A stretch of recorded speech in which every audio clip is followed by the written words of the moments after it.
దేవునికి మహిమ కలుగును గాక. సృష్టించిన సృష్టికర్తకే ఘనత మహిమ కలుగును గాక. ఎందుకంటే సమస్త మానవులు బంధుమిత్రులు మనందరము సృష్టించిన సృష్టికర్తనే పోడాలి. ఎందుకంటే యెహోవా, యేసుక్రీస్తు ప్రభు, పరిశుద్ధాత్మ వారి వారి కాలాలలో వారు పనిచేశారు. త్రియేక దేవుడు అంటే త్రియేక దేవుడు అని అంటే బైబిల్లో ఎక్కడ త్రియేక దేవుడు అని లేదు.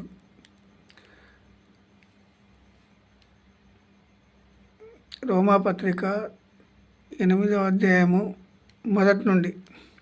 కాబట్టి ఇప్పుడు యేసుక్రీస్తు నందున్న వారికి ఏ శిక్షా విధియు లేదు. ఇప్పుడు యేసుక్రీస్తు నందున్న వారికి కాబట్టి ఇప్పుడు యేసుక్రీస్తు నందున్న వారికి ఏ శిక్షా విధియు లేదు.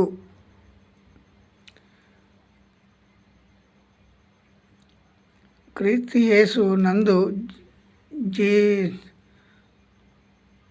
జీవమునిచ్చు ఆత్మ యొక్క విషయము పాప మరణముల నియమము నుండి నన్ను విడిపించెను. పాప వివరముల నుండి, పాప మరణముల నుండి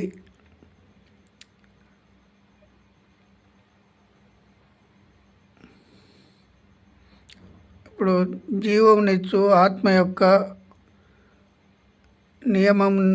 నియమము పాప మరణముల నియమము నుండి నన్ను విడిపించాను. ఎవరు విడిపించింది? ఇప్పుడు ఈ పాప వివరముల నుండి, పాప మరణముల నుండి విడిపించింది ఒకే ఒక్కడు. ఎవరంటే యేసుక్రీస్తు ప్రభు. ఆయన తప్ప వేరొక దేవుడు విడిపించలేదు. అయితే నియమం నుండి నన్ను విడిపించెను. ఎట్లనగా ధర్మశాస్త్రము దేనిని చేయజాలకపోయేనో దానిని దేవుడు చేసెను. ధర్మశాస్త్రం ఏదైతే చేయలేదో, పాపం నుండి విడిపించలేదు. పాపాన్ని సూచించింది ధర్మశాస్త్రం, కానీ తీసివేయలేదు.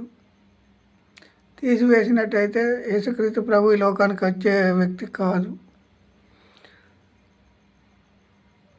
ధర్మశాస్త్రము దేనిని చేయజాలకపోయేనో దానిని దేవుడు చేసెను. శరీరము అనుసరింపక ఆత్మను అనుసరించియే నడుచుకొను.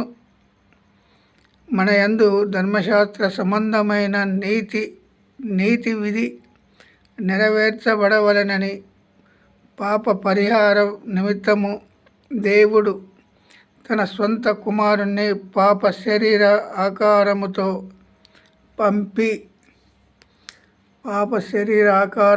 దేవుడు ఆయనను పంపి, అయితే కుమారుణ్ణి పాప శరీరాకారంతో పంపి ఆయన శరీరమందు పాపమునకు శిక్ష విధించెను. మన పాపముల నిమిత్తము, మన శాపముల నిమిత్తము ఆయనకు శిక్ష విధించెను దేవుడు, సృష్టించిన సృష్టికర్త. మనం గుర్తు చేసుకోవాలి. ఎందుకంటే సృష్టించిన సృష్టికర్త మన పాపముల నిమిత్తము, మన శాపముల నిమిత్తము మన శిక్ష భరించాల్సింది ఉండి, మనము ఆ శిక్షకు లోబడి ఉండాలని ఉండే అటువంటి దాన్ని ఏం చేసిండు? పాపాన్ని తప్పించిండు. యేసుక్రీస్తు ప్రభు తండ్రి అయిన దేవుడు కుమారుణ్ణి పంపించి ఆయనకు శిక్ష విధించిండు, కానీ మనకు శిక్ష విధించలేదు. తండ్రి అయిన దేవుడు ఆయన మీద వేసుకున్నాడు. మన పాప పరిహారము నిమిత్తము దేవుడు తన సొంత కుమారుణ్ణి పాప శరీరాకారంతో పంపి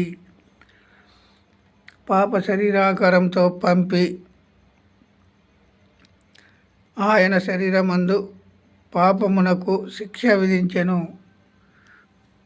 మన పాపాల నిమిత్తము మనం శిక్షలు భరించాల్సింది ఉండవలసింది ఉంటే ఆయనకు పాప శరీరాకారంతో పంపి ఆయన శరీరానికి మన నిమిత్తము ఆయన భరించిండు.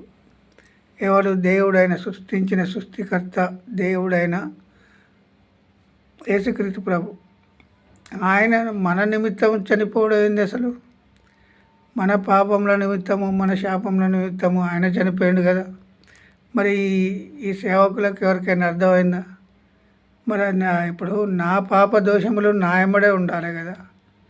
మరి ఆయన మీద వేసుకున్నాడు కదా. మనం ఒప్పుకొని విడిచిపెట్టాలి. ప్రభువా, నా పాపముల నిమిత్తము, నా శాపముల నిమిత్తము కలువరి శిలువలో రక్తం కార్చి చనిపోయి సమాధి చేయబడి 3వ దినమున తిరిగిలేసిన దేవుడు 2025 సంవత్సరాల క్రితం ఈ లోకానికి వచ్చి 2025 సంవత్సరాల ఈ లోకానికి వచ్చి 33.5 సంవత్సరములు ఈ లోకంలో ఉండి 3.5 సంవత్సరములు మానవులకు బోధించి మన పాపములు, మన శాపములు మనం భరించాల్సింది ఉండగా ఆయన మీద వేసుకున్నాడు. మనం విడిచిపెట్టాలి. మన నోటితో ఒప్పుకోవాలి, మన హృదయంతో ఒప్పుకొని విడిచిపెట్టాలి.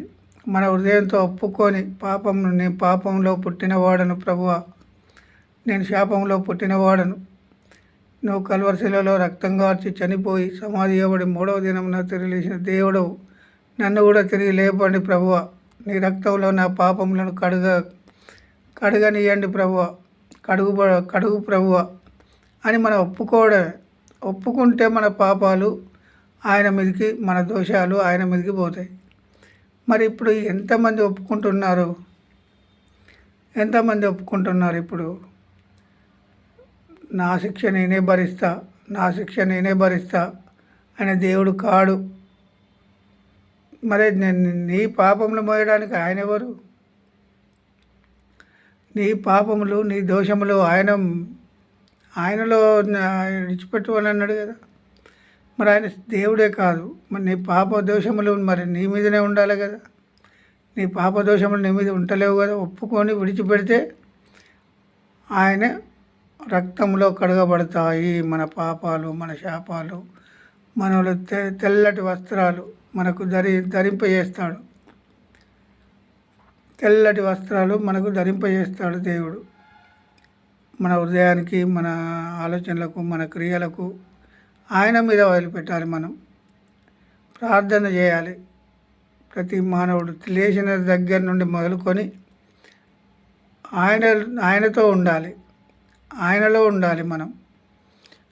పాప దోషములు మనము భరించడానికి మనం భరించలేం కదా, మనం తీసేసుకోలేం కదా మన పాపాలను, మన శాపాలను. ఇప్పుడు ఒక వ్యక్తి మన పాప దోషముల కొరకు చనిపోయిండు 2025 సంవత్సరాల క్రితము. ఆయన మీద వదిలేసే మానవులు లేరు ఇప్పుడు. నా పాపాలు నేనే మోస్తాను, నా భారం నేనే మోస్తాను. సేవకులు అలానే ఉన్నారు. డబ్బు డబ్బు డబ్బు డబ్బు కావాలి సేవకులకు. పెద్ద పెద్ద మందిరాలు కట్టాలి. మందిరాలు కట్టమని ఎక్కడ చెప్పలేదు బైబిల్లో. పెద్ద మందిరాలు కడితే పాప దోషాలు పోతాయని చెప్పలే.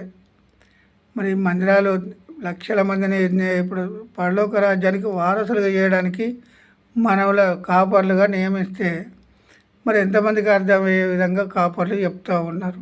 ఇప్పుడు అర్థమయ్యే విధంగా చెప్పాలి కదా. ఎక్కడ అర్థమవుతుంది?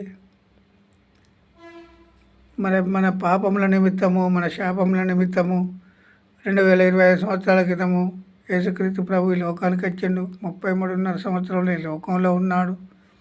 3.5 సంవత్సరాలు మానవులకు బోధించాడు. మరి ఆయన మాటలు మనం అర్థం చేసుకోవాలి అని కాపర్లు చెప్పాలి కదా. ఎక్కడ చెప్తున్నారు? దేవుని వారసులుగా, పరలోక రాజ్యానికి వారసులుగా చేయమనో దేవుడు ఆయన ప్రాణం పెట్టేంతగా మానవులను ప్రేమిస్తే వీళ్ళు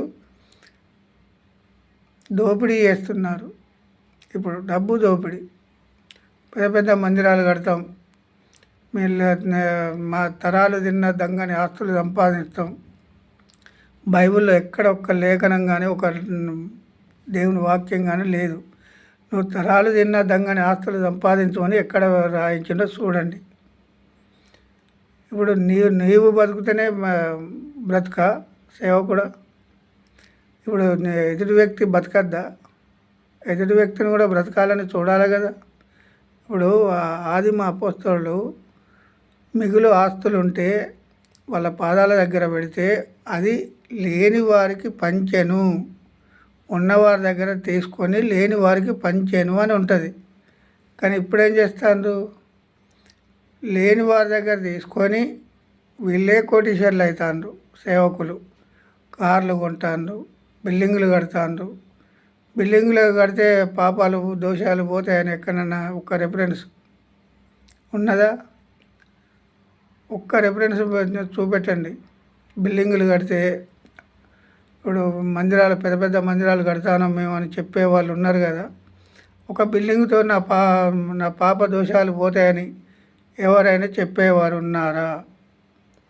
మనం యేసుక్రీస్తు ప్రభు రక్తంలో కడగబడాలి. మనందరం యేసుక్రీస్తు ప్రభు రక్తంలో కడగబడితేనే మన పాప దోషములు పోతాయి.